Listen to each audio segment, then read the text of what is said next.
Kaya nung pagkamatay ni Kristo, siya'y nailibing at nabuhay sa ikatlong araw. Kaya si Kristo sa kanyang pagkadiyos, nabuhay siya. Sa kanyang pagkabuhay ng ikatlong araw, nagpakita siya doon sa kay Sifas at sumunod sa 12 apostol. Nagpakita siya hanggang doon sa 500 na mga kapatiran. Nagpakita si Kristo doon sa mga tao sa karamihan. At huli siyang nagpakita doon mismo kay Apostol Pablo. At ang sabi ni Apostol Pablo, hindi ako karapat-dapat na tawaging apostol sapagkat ako'y pinakamaliit sa lahat ng apostol at higit sa lahat, ako yung persecutor na nangaral ng mga iglesia.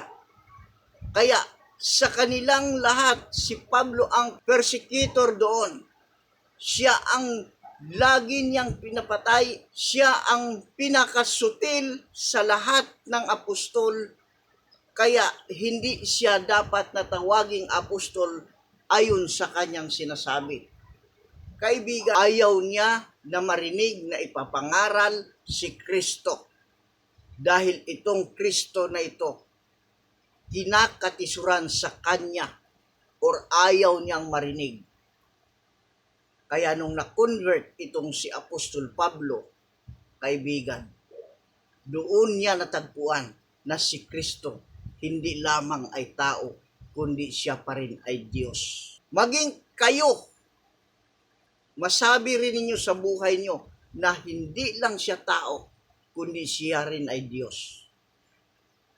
Matagpuan ninyo ang kanyang mga gawa ni Kristo. Dahil sila ang tunay na iglesia, ipinapangaral nila si Kristo ay tao, si Kristo ay Diyos. Kaya may mga bersikulo na sinasabing tao, mayroong sinasabing Diyos. Dahil kanila itong ipinapangaral ng mga apostol at ang founder ng iglesia, walang iba, si Kristo. At si Kristo mismo nagsasabi, kaya binanggit niya, ako at ang Ama ay isa, sapagkat sila ang mga iglesia na nangangaral na si Jesus ay Diyos at dakilang Diyos at siya rin ay tao.